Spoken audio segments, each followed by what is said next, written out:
a living history production. I'm Matt McLachlan. And I'm Pete Smith.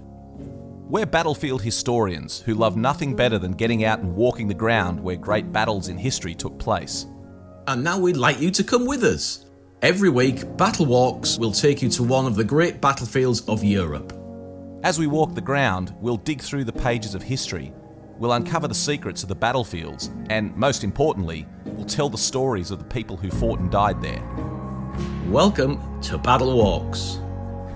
Hello and thank you for joining us on BattleWalks once again as we walk across the great battlefields of Europe. It's been busy. We've had lots of things going on, both on the battlefields and also back in our home countries with the never-ending battles with COVID. I think we're all getting a little sense of what it must be like to be engaged in a military operation. But just accept our best wishes that hopefully this will come to an end fairly soon and we can all get back to some sort of normal life. Hopefully this is providing a good distraction. I know it certainly is for Pete and I, and we're looking forward to getting out and actually walking the battlefields together again in the future. But in the meantime, we can do it virtually through the medium of the podcast. And Pete, thank you so much for coming back again. No, great to be here, Matt.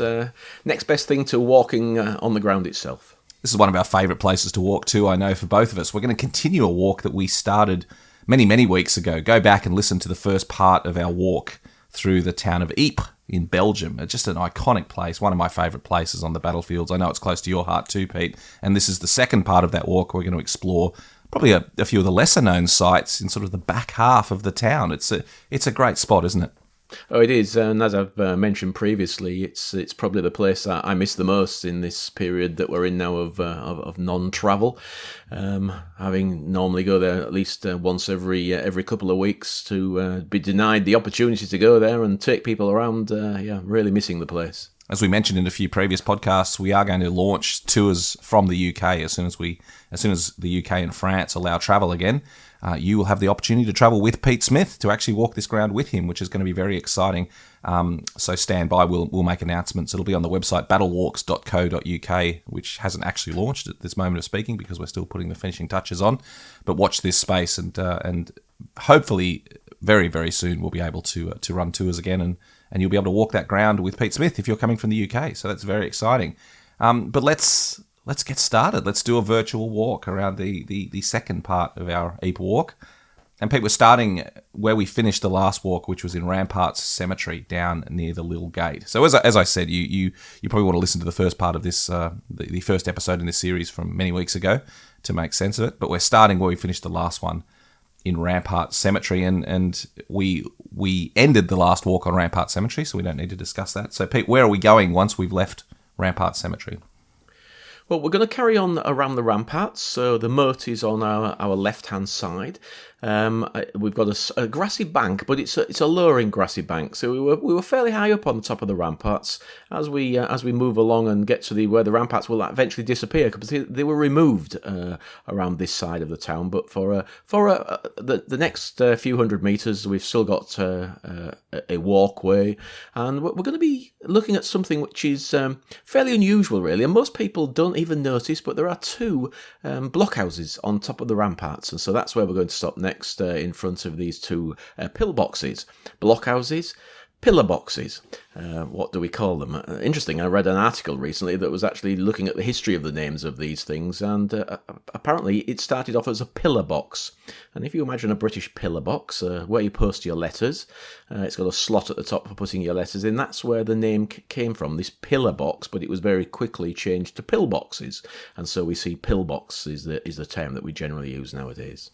These are interesting ones, aren't they, Pete? Because they date from quite late in the war, and they reflect the panic, not the panic that was going on, but the desperation that was going on to stop the Germans at the start of 1918. So a couple of machine gun posts put in by the British to try and defend Ypres from the Germans in what they knew was coming, the big spring offensive of March 1918.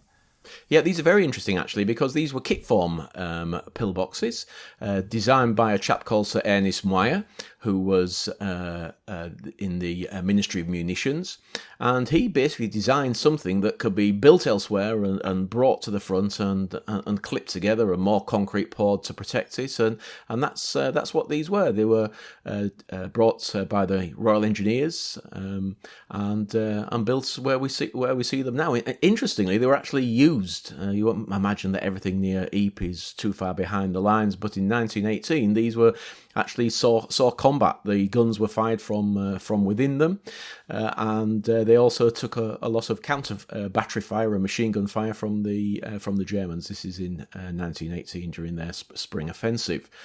We even know who built them. It was the 105th Field Engineers. Those are Americans, actually, the American 105th Field Engineers, who had been attached to the 57th British Royal Engineers Field Company. And they were the people that put them together. At this period, the Americans are, for training purposes, are working with our engineers, and so we even know who built them, and completed eventually by the 208th Field Company Royal Engineers as well. They had another kind of interesting aspect, and they did a lot of trials with these when they were building them, that they did worry that the machine guns firing within, because it's fairly compact in there, it's about 6 feet by 6 feet, and they were worried that the fumes would build up from the firing, from the gases, from the carbon monoxide from the machine guns as they fired. And so they did a lot of trials as to whether the gas would clear or whether it would overcome the men firing them. And it was discovered that so long as they just put a little, like a damper on the end of the barrel, it stopped the fumes from coming back into the pillbox. And so it was suitable. And so they were used in anger. Normally between 3,000 to 6,000 rounds fired at any one time. So yeah, very successful. I don't know about the fumes overcoming the men, but the noise certainly would have rendered them insensible in a short amount of time. A Vickers machine gun firing in that cramped concrete little tube would have been absolutely deafening. I always think there's a slight air of desperation about these pillboxes, which I think reflects what was going on at the time, because a pillbox on its own, there's not a lot of opportunity for defences around them. You couldn't build trenches and other defensive networks. And a pillbox on its own, if the Germans were advancing quickly, would hold them up briefly, but then obviously be overcome pretty swiftly. So it just does show that the desperation that was in the air to try and build defences wherever in an appropriate position to try and hold back those Germans in the spring offensive. Indeed, and in fact, one of the aspects of when they built these, that they had all-round fire, because they had basically a rotating cage inside, which meant that there was it's hard to describe it, but there was basically a metal ring inside that ran around, so you could turn around the aperture to wherever you wanted it, where the gun's firing through, and be protected by the steel behind you as you moved it around. And the gun, in fact, hung from the ceiling, so it was in a bracket that hung from the ceiling, so it turned round with you. So it was very, very clever, which the whole idea of that, I suppose, was that if the Germans moved position, they got closer, they even got into the town, then you could spin this thing round and fire in any direction. So I think it's part of that. It's part of trying to build something quickly that gave you all-round defence. I think we should be thankful for the couple of Tommies inside that they never had to put that process into action, because I don't think the Germans would have taken too kindly to the two blokes holding out when everyone else had surrendered. But I like them. I like this corner of the ramparts. It's an interesting little part. The other part near the Menin Gate is quite busy, and this one tends to be quiet. Usually only local people that walk down here. And you also come across a couple of casemates from the original construction of the ramparts, where they used to have big old guns in there and ammunition and everything else. They were powder stores, yeah. I think they were powder stores, some of them, yeah. And then also the more modern, not the modern now, but the First World War connection with the little pillboxes. It's a really good area. I really enjoy this part of the walk. But we're going to carry on past the pillboxes, Pete, and where are we going to head to next? Well, we're going to look across to where the railway station still is. I was going to say used to be, but it's actually still the railway station's in the same location that it's always been. Built in the 1850s, with the first trains arriving 1854.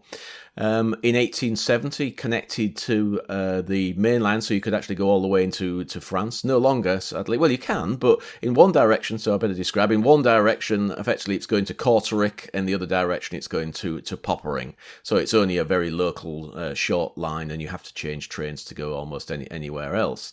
But very, very useful for the old battlefield tourists, and certainly I've used it multiple times. It's interesting, of course, the station's been completely rebuilt. And now it's rather ugly and concrete, and there's nothing historic about it. Because, as you mentioned, you explained this very well in our podcast about the attack on Amiens prison that we did several weeks ago. The importance of the railway station in Amiens, because railway stations always copped an absolute battering in both world wars, because they were just so central to the functioning of the town, weren't they? They were indeed. And funny enough, I was trying to do some research, as I always do on these podcasts before we broadcast. And one of the things I was looking at, I was very much aware that it was totally destroyed in 1914-18 and flattened. But when you go and have a look at the railway station, it doesn't look like it's from the 1930s. It looks very, very modern. So my presumption would be that it was flattened again in 1940 as the Germans arrived, or perhaps in 1944 as the Germans left. But I couldn't find any reference to it. But I'm fairly certain that the what's there now, this fairly much, as you described, a very bland concrete railway station, is not in that period between the two world wars. I think it's post Second World War. So I suspect it was either flattened or very badly damaged in the Second World War as well.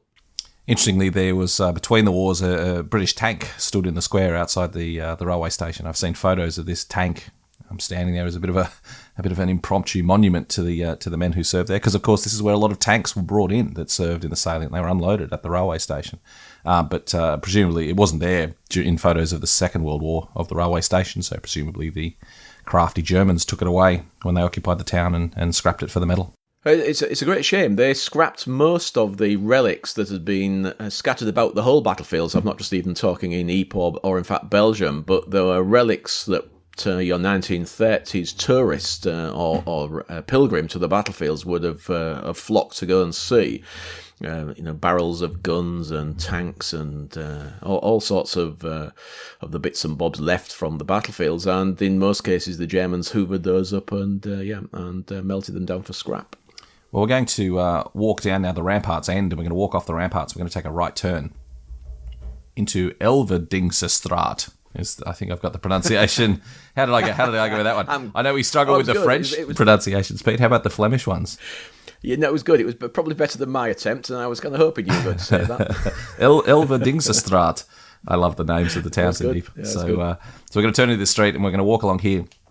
It's an interesting one, because even though we're coming in through buildings that have been rebuilt since the end of the war, this was the road. The roads are as the original footprint of the town before it was destroyed, and so we can walk in the footsteps of the troops, because this was a road that the troops would commonly march on as they came into the town. Obviously, they're trying to keep the troops out of the dangerous sectors to the east, but this was a road that the troops marched in. So as you walk along this road, you're actually walking in the footsteps of troops that marched into Ypres. And we're going to keep walking until we come to the Commonwealth War Graves office, Pete, which is the sort of the main office for the Commonwealth War Graves in Ypres, which is up here a little way.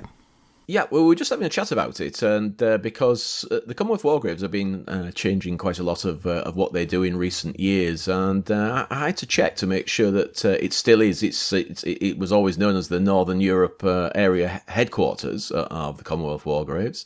I think it still is. It appears to be, looking on their website. It's been enhanced now, of course, within the town of Ypres itself, because they now have a visitors centre which is right beside the Menin Gate. So we won't be going up there today. I think we may have possibly covered it in one of our previous podcasts. But yeah, there's a new visitors centre, so that is where most people head to. They no longer come down here and knock on the door here. So I think this is still working, but it is purely just administration headquarters, and you can now go to the new information centre. And a nod to Commonwealth War Graves. They do fantastic work, and it's an evolving institution. It's changed a lot in recent years, and it had to in many ways. But I think they do a great job, and the resources they have online are excellent. I think they're in a good place. How are you feeling? I suppose it's a diplomatic question, Pete, but how are you feeling about the work that Commonwealth War Graves are currently doing?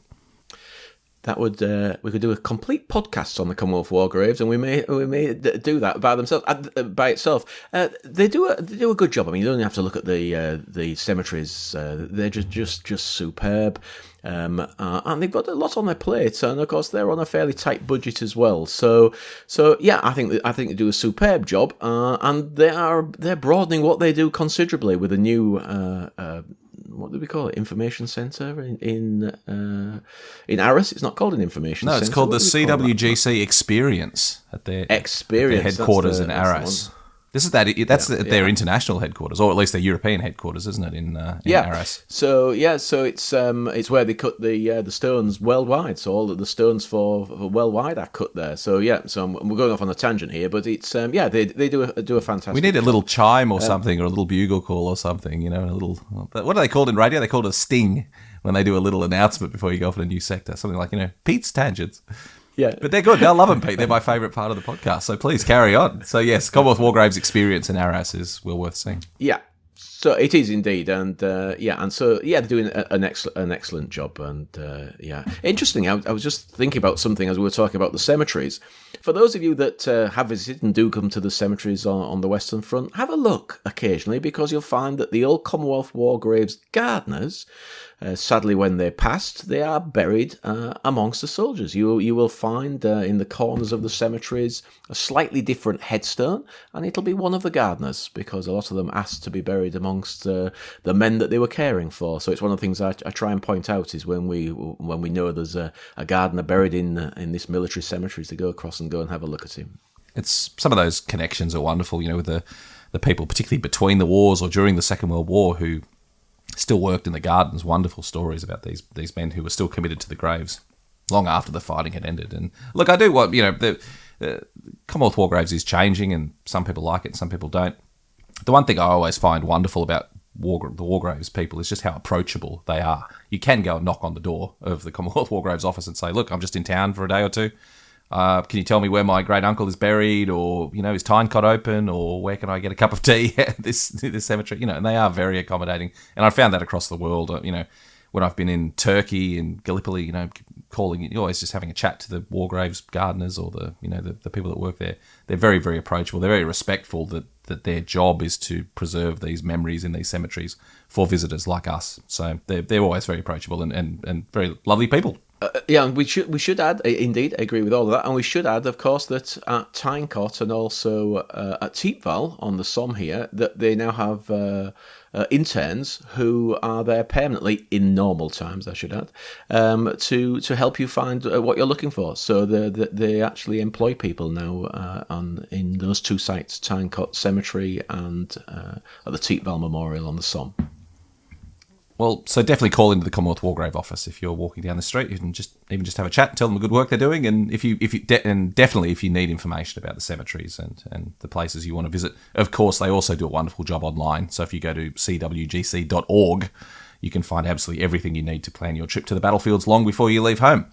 But we're going to keep walking past the Commonwealth War Graves office down to the looming red brick building, Pete, which is fairly clearly some sort of prison, some sort of institution designed to keep people inside, and still a working prison. We had the same discussion again in our Army On podcast, that the Army On prison is still a prison, and the Ypres prison is still a prison as well. You wouldn't think in these little towns they'd have such a requirement for lockups as they do, but this is still a prison, but with a pretty strong connection to the war as well. Indeed, just a quick whiz over the prison. Built in 1873 and opened in 1876. It expanded it after 1919, taking over the remand centre in Courteric, because the prison there had been destroyed, and so remand prisoners ended up in Ypres. And currently it has 48 cells, I believe. I love your descriptions of prisons, Pete. Thank you. Unexpected, I think, for people who tune into a military history podcast, but always good information. Yeah. But yeah, it's an interesting spot. I mean, it's completely changed now. Obviously, it's been upgraded and turned into a modern facility. But during the war, the original walls were here, and this was probably the only substantial building or group of buildings in Ypres that was used continuously throughout the war, because it could withstand shellfire. And I love that Rudyard Kipling visited on his tour of the battlefields soon after the First World War. He stood in front of the prison, noted in his diary that his quote was, "It was a fine example of resistance to shellfire of thick walls, if they are thick enough."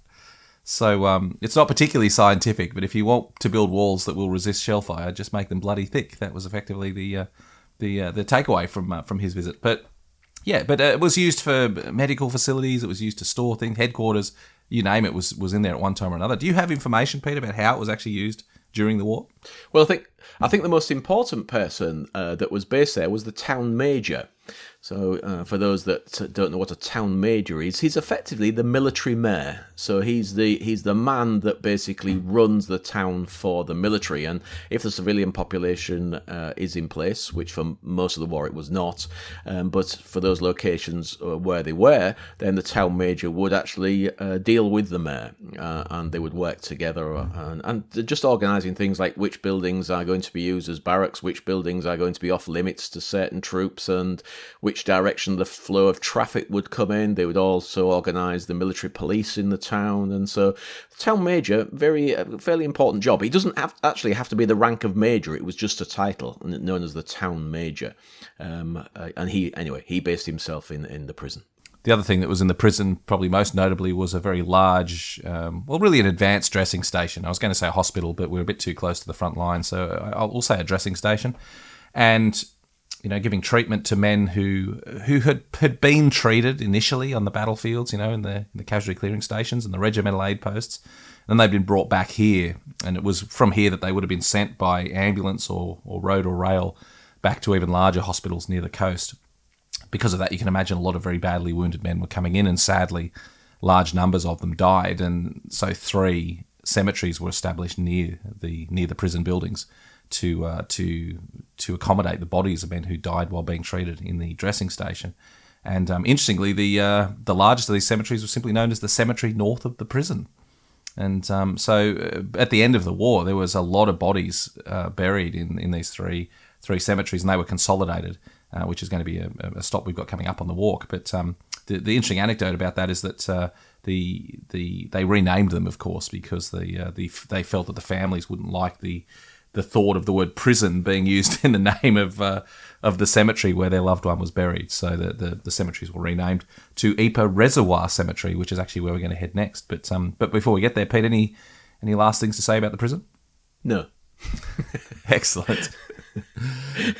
So we're going to leave the prison. There used to be an empty block here, which I enjoyed, just near the prison, just not far down on the street. There was an empty block in between all the houses, and it used to be a fascinating spot to walk because it was one of the few places. This was told to me by our good friend Tom Morgan, so we can refer to him if it's not completely accurate, but I'm very sure it is. He's a very knowledgeable man. I'm sure it will be. And he showed me, and I'd never even noticed it, but it was, in his words, the only original block in Ypres that was never, where the house wasn't rebuilt, effectively. I know there are some others, but I certainly get his point. And apparently a legal dispute at the end of the war about ownership and construction meant that they couldn't rebuild the house that was built there. It was actually quite an interesting spot that you just walk along the street with all the rebuilt houses, and there was literally a perfect rectangle of ground where the house had not been built. And again, an interesting, in some ways linked to the war, that this was a place where a house was not rebuilt. Last time I was there, they were building on it though, so I think obviously they sorted out, a century later, they sorted out the legal issues and did build a house there. Interestingly, that is very common here in these little villages on the Somme battlefields, and you can see very clearly where families came back and had their houses rebuilt or rebuilt them themselves, and you get house, a very obvious gap, house, obvious gap, and those gaps are still there, and very often the neighbour has now bought it and keeps his chickens on there, but the house has not been rebuilt, and that's because those families didn't ever come back, and if nobody comes back, then there's no need to rebuild the house, and the houses were not rebuilt. So it's very common here on the Somme battlefield. We should definitely do a future podcast about reconstruction work, Pete, in these villages, because it's a fascinating story. I mean, I should write these down. Yeah. So we know what we're going to be doing. Yeah, someone listening, can you please make a list and then send it to us of all the things we say we should do a future podcast? There's certainly no shortage of topics, which is the delightful thing about visiting the battlefields. So we are going to head down to the cemetery, formerly known as Cemetery North of the Prison, and now known as Ypres Reservoir Cemetery. And it's an interesting one, this one, Pete, because it looks like a concentration cemetery. It looks like a post-war cemetery.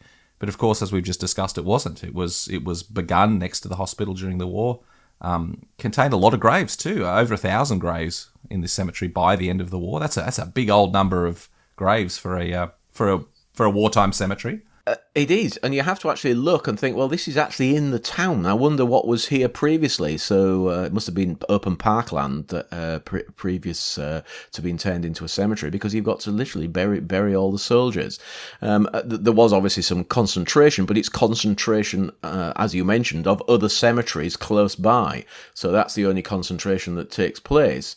So hence what we do get here are the greater proportion of the men here, we actually know who they are, which is actually that's not strictly true. I'm just looking at the numbers here, so I'll read out the numbers. And surprisingly, 2,613 soldiers buried or commemorated here, and 1,034 unidentified. And that's quite interesting when you think that most of the soldiers that were buried in the cemetery or close to the cemetery actually died within the town. You would have expected more of them to be able to be identified. But I suspect due to shell fire, maybe the markers were damaged and they no longer knew who some of them were. So interesting. That surprises me, that how many are actually unidentified, unknown. There's some interesting graves here as well. I'm going to highlight just a couple of them, but there's an interesting Australian Captain Eric Kerr is buried here for the 11th Field Ambulance, and I always go to his grave because he was one of three brothers who served during the war, and he was he was a doctor. He had a medical degree, and in the words of his widow, he had every prospect of a brilliant future. So another one of these fine, upstanding young blokes who was destined for greatness, who we lost during the war, and we'll never truly be able to measure the price that was paid in just the bright young men who would have done great things had they been given the chance, that we lost during the war. But his brother Alan was a lieutenant who was only 21. Eric, who we're visiting at his grave here, was 25. His younger brother Alan was only 21 when he was killed at Pozières in July 1916, so a year before his brother. And they had a third brother who served with the British in the Royal Army Medical Corps. So obviously a very strong medical family. And so their brother won the DSO, actually serving with the Medical Corps in the British Army. So just a nice example of a family dedicated to medicine and to medical services, and two of the three brothers giving their life during the war. It's an all too common tale, isn't it, Pete? When you see brothers in cemeteries, it's often you see brothers in the same cemetery, let alone the story of brothers killed and buried in different cemeteries. Yeah, and of course that's is probably one of the most famous stories of this cemetery are the Knott brothers. Two brothers, James, had been killed on the Somme on the 1st of July, serving with the 10th West Yorks. In fact, the 10th West Yorks took the heaviest casualties on that 1st of July, the highest proportion of deaths within the battalion. And the other one, Henry, being killed with the 9th Northumberland Fusiliers in the September of 1915 here on the salient. Now, interesting, you'd expect them one to be buried here and one to be buried on the Somme battlefield, which in fact he was. But after the war, the father was a fairly influential chap, Sir James Knott, is a major benefactor of St George's Memorial Church, which we're going to be talking about as our last stopping point today.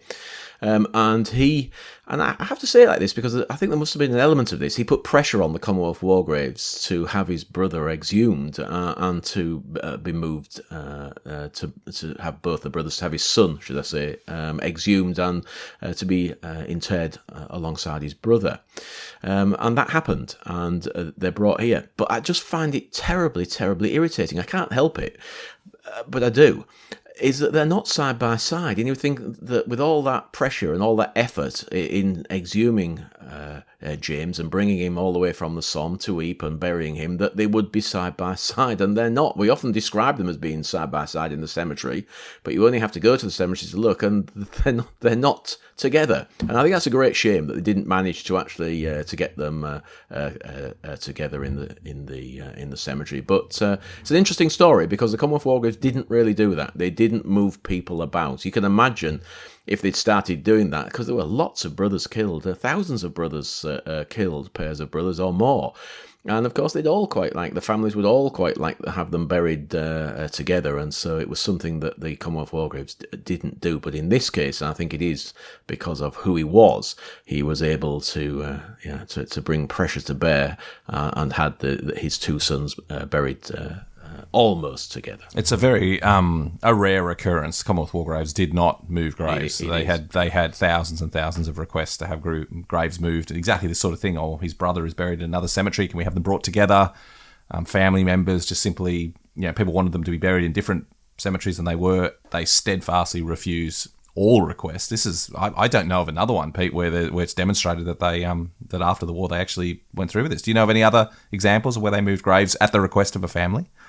I don't off the top of my head, but I know there are a couple of other cases. The only other thing I came across several years ago was where the Commonwealth War Graves, I won't go into the whole story because it takes too long, it's fascinating, but where the Commonwealth War Graves actually named an unknown soldier as a relative because the family had put so much pressure on them to identifying their relative that they crumbled and literally picked an unknown soldier and said, oh, for God's sakes, just let's tell the family this is him. And basically that's what they did.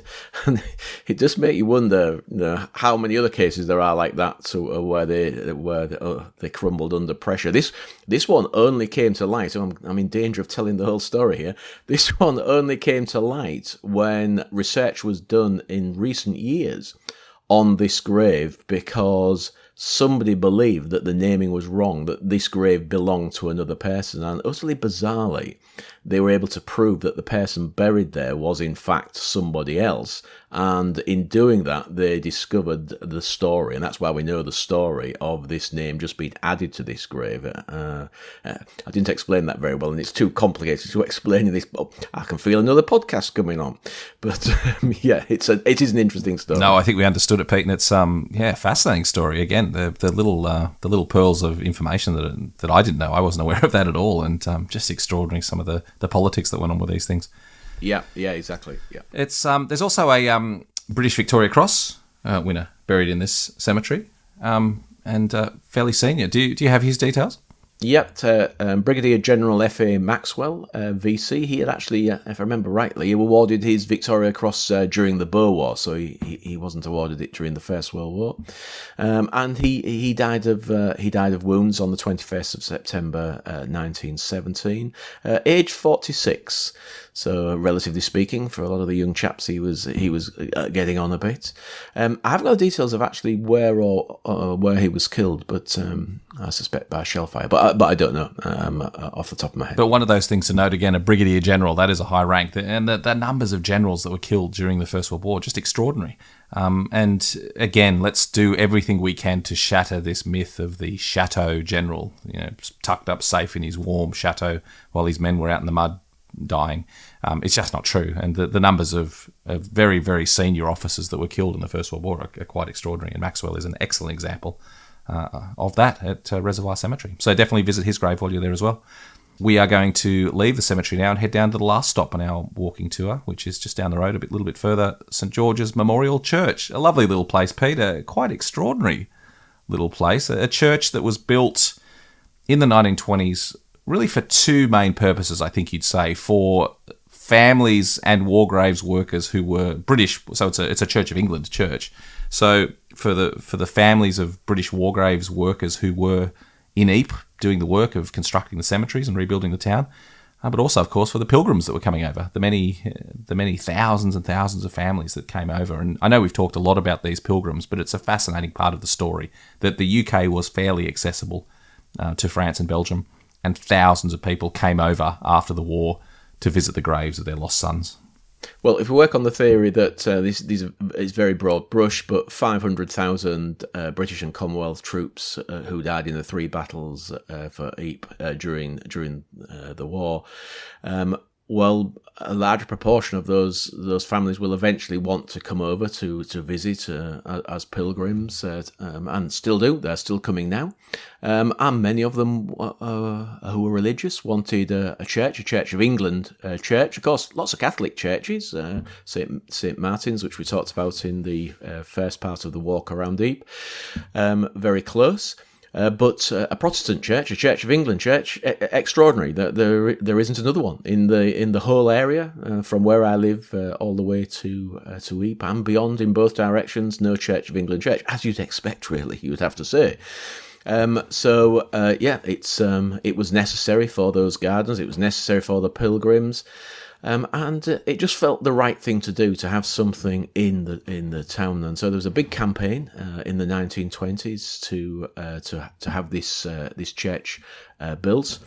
Sir John French, who gets the title Earl of Ypres, he will be very much involved in the raising of the money. The land was given by the town, so we didn't have to pay for that. Field Marshal Lord Plummer laid the foundation stone on the 24th of July 1927, and it was completed and consecrated by 1929. Even the architect, Sir Reginald Blomfield, who had designed the Menin Gate, he was the guy that designed the church as well. And I have to say, the most fascinating thing is just recently it's had a little tower and bells put in it, and that was only during these the recent centenary years. So we now have a peal of bells that is capable of being rung in the church as well. And I think that was inaugurated in 2018. So well worth going on a Sunday to listen to the bells being rung as well. And of course, if you're there any other day of the week, the most extraordinary aspect of St George's is that funded completely by donations from people back in the UK and across the Commonwealth, across the Empire at the time. And so therefore it's filled with memorials to men and units, and every surface of the church, every pew, every kneeling cushion is just a memorial to a unit or a man or people who served and died. The windows, the regimental standards hanging from the ceiling. It's just an extraordinary place. It go there if you're not religious, just simply because it's such an incredible collection of individual memorials. It's really quite fascinating. And again, unique, isn't it, Pete? Yeah, well, all the chairs, all the seats, everything in there, every single one has a little plaque on commemorating a person or a regiment. It's just extraordinary. And in fact, it's a little place that you can go into and thinking you're going to be in and out in 10 minutes, and half an hour later you're still in there and going up and down the pews and the chairs, reading all the little plaques on them, brass plaques, and you're realising that these are all commemorating the sons of people who donated money to the building of the church. So it's an extraordinary place to go to, and one that you'll need to allocate a little bit more time than you imagine.